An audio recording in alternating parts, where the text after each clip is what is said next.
मतलब है कि इसमें कौन सी पोस्ट के लिए कितनी वैकेंसी होगी, अप्लाई करने के लिए क्या क्वालिफिकेशन मांगी जाएगी, ये सब जानकारी आपको दी गई है। एंड यहाँ पर आपको ये भी बताया जाएगा कि आपकी एज लिमिट कितनी रहेगी और कब से आपके जो फॉर्म है वो स्टार्ट हो जाएंगे। अगर आप चाहते हैं कि जब आपके फॉर्म स्टार्ट हो मैं आपको एक बार फिर से अपडेट करूँ और आपके लिए फॉर्म फिलअप की वीडियो भी बनाऊँ ताकि आप इस भर्ती के फॉर्म को बिना किसी मिस्टेक के भर सके, तो आपको मुझे कमेंट करके बताना है कि सर हमें फॉर्म फिलअप की वीडियो चाहिए या फिर नहीं चाहिए। अब चलिए बात करते हैं इस वैकेंसी के बारे में डिटेल में। अभी जो आप यहाँ पर वेबसाइट देख सकते हैं, हमारी ऑफिशियल वेबसाइट jobsgyan.in है, इसका लिंक वीडियो के डिस्क्रिप्शन में दिया है। जैसे आप लिंक ओपन करेंगे आपके सामने इसकी जानकारी आ जाएगी। सबसे पहले तो मैं यहाँ पर आपको इस भर्ती का रियल प्रूफ दिखाता हूँ जो कि यहाँ पर अभी आपके सामने है। यह है आपका न्यूज़पेपर जो कि आज की डेट का है। इसमें दैनिक सवेरा टाइम्स के अंदर इसके बारे में जानकारी दी गई है। आप देख सकते हैं कि हरियाणा कर्मचारी चयन आयोग ने की ग्रुप सी के 28,553 पदों का विज्ञापन जारी करने की तैयारी, यानी कि कंप्लीट तैयारी हो चुकी है। पूरा यहाँ पर इन्होंने अपना जो एक स्केड्यूल है वो तैयार कर लिया है। आप यहाँ पर देखेंगे कि हरियाणा कर्मचारी चयन आयोग ने ग्रुप सी के 28,553 पदों का विज्ञापन जारी करने की तैयारी कर ली है। अगले 2 सप्ताह के भीतर यह विज्ञापन सार्वजनिक हो सकता है और इसके बाद एग्जाम के स्तर अनुसार इन पदों को 54 ग्रुपों में बांटा गया है। इन सभी 54 ग्रुपों के पदों के लिए सीईटी पास होना जरूरी है, यानी कि जितने भी यहाँ पर 54 ग्रुप है इसमें इन सभी में आपका सीईटी क्वालिफाई होना चाहिए। जो कैंडिडेट सीईटी क्वालिफाई नहीं कर पाए हैं तो वो इन 54 ग्रुप के अंदर किसी भी पोस्ट में अप्लाई नहीं कर पाएंगे। एंड साथ ही यहाँ पर काय की टीजीटी के 7,471 पदों का अलग 55वां ग्रुप बनेगा और टीजीटी के लिए एस्टेट जरूरी होगा। इस तरह से ग्रुप सी के कुल 36,324 पदों का विज्ञापन जारी होगा। इस बीच कुछ और पद भी आयोग के पास आएंगे तो उन्हें विज्ञापित किया जाएगा। बेसिकली यहाँ पर टोटल आपकी 36,324 पद, जिसमें से 54 ग्रुपों के लिए आपके 28,553 पद होंगे और फिर जो आपके बाकी के पद है इसका एक अलग से ग्रुप बनेगा जिसको मिलाकर के 55 ग्रुप हो जाएंगे। अब यहाँ पर इन 54 ग्रुप के अंदर कौन कौन सी पोस्ट आएगी और क्या क्वालिफिकेशन आपसे मांगी जाएगी, ये एक बड़ा सवाल है। तो आप इसका आंसर यहीं ऑफिशियली जान लीजिए। आप न्यूज़ से भी पढ़ सकते हैं बट मैं आपको यहाँ पर अच्छे से एक्सप्लेन करता हूँ क्योंकि ये सारी जानकारी मैंने यहाँ पर नोट कर ली है। तो आप देख सकते हैं ग्रुप फर्स्ट के अंदर आपकी सिविल इंजीनियरिंग की वैकेंसी होगी। इसमें आपके कुल 555 पद होंगे और एग्जाम का लेवल आपका डिप्लोमा इन सिविल इंजीनियरिंग, यानी कि बेसिकली यही वाली क्वालिफिकेशन आपसे अप्लाई करने के लिए मांगी जाएगी। इसके अलावा यहाँ पर आपका ग्रुप है इलेक्ट्रिकल एंड इलेक्ट्रॉनिक्स इंजीनियरिंग, इसके लिए आपके 443 पद होंगे और अप्लाई करने के लिए आपसे डिप्लोमा ही मांगा जाएगा इनमें से किसी डिसिप्लिन में जो कि यहाँ पर आपको मेंशन किए गए हैं। और यहाँ पर आप देख भी सकते हैं कि सहायक प्रोजेक्ट अफसर के 10, ग्रिड सबस्टेशन ऑपरेटर के 46, जेई इलेक्ट्रिकल के 385, नेटवर्क सहायक का एक, प्लांट ऑपरेटर का 1 पद, यानी कि आपको अच्छे से बता दिया गया कि कौन सी पोस्ट पर कितनी वैकेंसी है। फिर ग्रुप 3 में आपकी मैकेनिकल इंजीनियरिंग की पोस्ट है। ग्रुप 4 में आपका कंप्यूटर टेक्नीशियन है। ग्रुप 5 में आर्किटेक्चरल सहायक ड्राफ्ट्समैन है। आप यहाँ पर बाकी उस पर अप्लाई करने के लिए क्या क्वालिफिकेशन दी गई है या मांगी गई है वो आप चेक कर सकते हैं।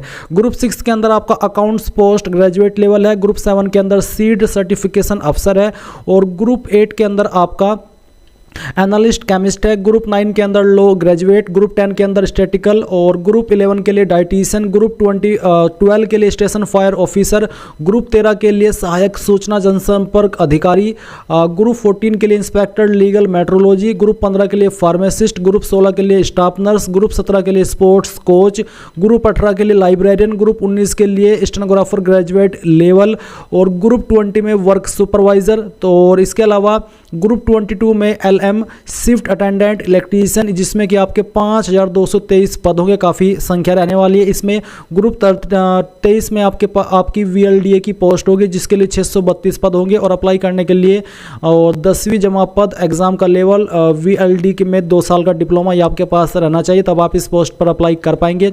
फिर आपकी ग्रुप 28 में स्टेनोग्राफर की पोस्ट होगी 10+2 लेवल की, जिसमें कि यहाँ पर अप्लाई करने के लिए आपसे 10+2 यानी कि 12वीं और स्टेनोग्राफी जूनियर स्केल स्टेनोग्राफर के 57, बेसिकली 12वीं पास की योग्यता आपसे मांगी जाएगी और स्टेनोग्राफी भी आपको आनी चाहिए।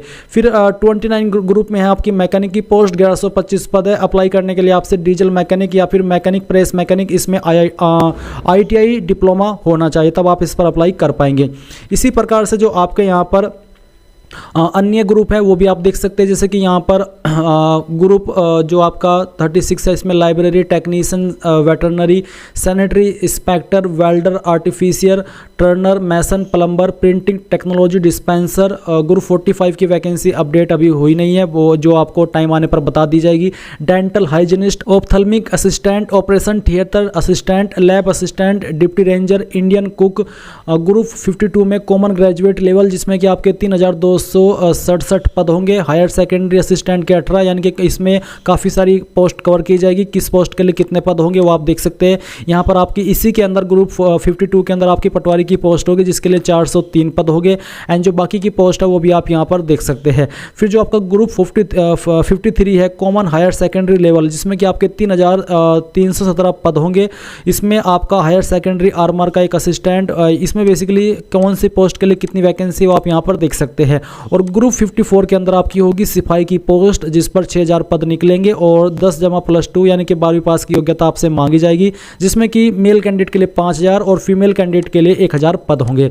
तो बेसिकली यहाँ पर आपको अभी ये आइडिया हो गया होगा कि हाँ, जो मेरे पास क्वालिफिकेशन है उस क्वालिफिकेशन पर कौन सी पोस्ट निकली है या फिर कौन सी पोस्ट निकाली जाएगी और किस पर मैं अप्लाई कर पाऊंगा। तो यहाँ से आपको अच्छे से समझ लेना है कि हाँ, ये वाली पोस्ट है और इस पोस्ट पर मेरी क्वालिफिकेशन मैच होती है। तो फिर उसके आधार पर आप तैयार रहिएगा आपका ये भर्ती का फॉर्म भरने के लिए। अभी आपको कमेंट करके मुझे ये भी पूछ लेना है, अगर आपको कहीं पर कोई डाउट हो कि सर मेरे पास ये क्वालिफिकेशन है तो इस क्वालिफिकेशन से मैं कौन सी पोस्ट पर एलिजिबल हो पाऊंगा। अगर आप नहीं समझ पा रहे कि मेरी ये क्वालिफिकेशन है और मैं इस क्वालिफिकेशन के आधार पर किस पोस्ट का फॉर्म भर सकता हूँ, तो आपको कमेंट के माध्यम से पूछ लेना है। मैं फिर अब अच्छे से उसको मैच करके पोस्ट के साथ में आपको बता दूंगा कि आपकी ये क्वालिफिकेशन से आप इस पोस्ट पर इस ग्रुप में अप्लाई करने के लिए एलिजिबल हो पाएंगे।